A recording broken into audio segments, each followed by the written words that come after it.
Hello learners, welcome to channel. जैसा कि आपको पता है कि AK2 में ऑड सेमेस्टर के बैक्स ऑड सेमेस्टर में ही आप क्लियर कर सकते हो और इवन सेमेस्टर के बैक्स इवन सेमेस्टर में, यानी कि अगर फर्स्ट सेमेस्टर में आपका बैक आता है तो आप अगले थर्ड सेमेस्टर में उस बैक का एग्जाम दे सकते हैं। वहीं पे अगर थर्ड सेमेस्टर में कोई बैक आ जाता है तो फिफ्थ सेमेस्टर में आपको थर्ड सेमेस्टर का बैक एग्जाम देना होगा। वहीं पे फिफ्थ में आता है तो सेवन सेमेस्टर में। इसी तरीके से अगर इवन सेमेस्टर में बैक आता है आपका, यानी कि सेकंड सेमेस्टर में बैक आया तो आपको फोर्थ सेमेस्टर में बैक एग्जाम देना होगा। फोर्थ सेमेस्टर का अगर कोई बैक है तो सिक्स सेमेस्टर में आपको देना होगा। सिक्स सेमेस्टर का कोई बैक है तो एट सेमेस्टर में देना होगा। वहीं पे अगर आप पास हो गए, यानी एट सेमेस्टर आपका कंप्लीट हो गया लेकिन कोई बैक रह गया, तो आप अगले नेक्स्ट ईयर में आपको जो है उसी ऑड इवन सेमेस्टर में उसका एग्जामिनेशन आप दे सकते हैं। बात कर लें बीफार्मा की। बीफार्मा में ऐसा नहीं है।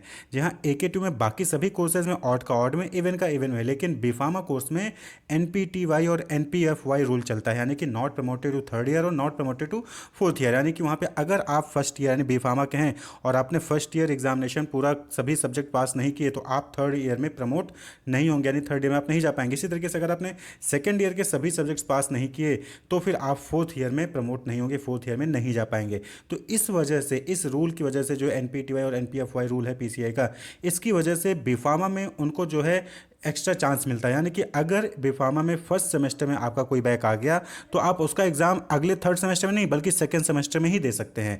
इसी तरीके से अगर सेकंड सेमेस्टर में कोई बैक आ गया तो आप थर्ड सेमेस्टर में ही उसका बैक दे सकते हैं। ऑड का ऑड में, इवन का इवन में बीफार्मा में नहीं होता, बल्कि बीफार्मा में अगर ऑड में आया तो जस्ट अगले वाले सेमेस्टर में यानी इवन वाले में आप उसका एग्जामिनेशन देके क्लियर कर सकते हैं। तो आप यहाँ पे देख सकते हैं ये एट सेमेस्टर का, जैसे कि अभी 2021 इवन सेमेस्टर का शेड्यूल आया है। तो जैसे BHMCT है तो यहाँ पे आप देखेंगे कि सिर्फ सेमेस्टर 8 के सब्जेक्ट्स हो रहे हैं, यानी कि यहाँ पे सिर्फ रेगुलर सब्जेक्ट हैं जो 8 सेमेस्टर के एग्जामिनेशन होने हैं, सिर्फ उन्हीं का जो है एग्जामिनेशन होगा और उसमें अगर किसी का बैक है तो वो अपना बैक एग्जामिनेशन दे सकता है। लेकिन आप यहाँ पे बीफार्मा का देखिए, बीफार्मा 8 सेमेस्टर सेशन लिखा है 2020-21 रेगुलर एंड कैरी ओवर, यानी कि अगर बीफार्मा के 8 सेमेस्टर के रेगुलर स्टूडेंट हैं वो तो अपना एग्जामिनेशन देंगे ही, साथ ही साथ अगर आपका बीफार्मा के 8 सेमेस्टर कोई बैक है तो वो भी आप यहाँ पे दे सकते हो। प्लस अगर आपका 7th सेमेस्टर में कोई बैक है बीफार्मा कोर्स में तो आप उसका बैक भी यहाँ पे दे सकते हैं। तो आप यहाँ पे देख सकते हैं ये instrumental method of analysis theory, ये क्या है, BP 701 थ्योरी। ये 7th सेमेस्टर का पेपर है जो कि यहाँ इवन सेमेस्टर में 8 सेमेस्टर के साथ करवाया जाएगा। इसी तरीके से इंडस्ट्रियल फार्मेसी 2 थ्योरी है, ये BP 702T है। तो ये भी क्या है, 7th सेमेस्टर का सब्जेक्ट है जो कि इवन सेमेस्टर यानी 8 सेमेस्टर के साथ ही कंडक्ट कराया जा रहा है। तो इसी तरीके से फार्मेसी प्रैक्टिस थ्योरी है BP 703 थ्योरी, ये भी क्या है, कैरी ओवर पेपर है और 7th सेमेस्टर का पेपर है और 8 सेमेस्टर के साथ करवाया जा रहा है।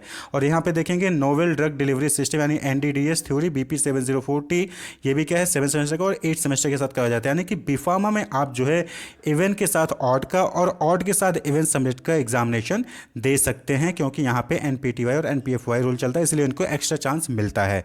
तो बहुत सारे स्टूडेंट्स के मन में ये डाउट था कि सर क्या हम ऑड सेमेस्टर का बैक है और इवन सेमेस्टर में फिल कर सकते हैं। तो अगर आप बीफार्मा के हैं तो आप ऑड का बैक इवन में, इवन का बैक ऑड में फिल कर सकते हैं। लेकिन अगर आप बाकी किसी कोर्स के हैं तो ऑड का ऑड में करना होगा, यानी फर्स्ट का बैक है तो थर्ड में करना होगा, थर्ड का बैक है तो फिफ्थ में करना होगा। वहीं पे अगर बीफार्मा कोर्स में तो आप फर्स्ट का बैक सेकंड सेमेस्टर में ही फिल कर सकते हो, सेकंड का बैक थर्ड सेमेस्टर में फिल कर सकते हैं।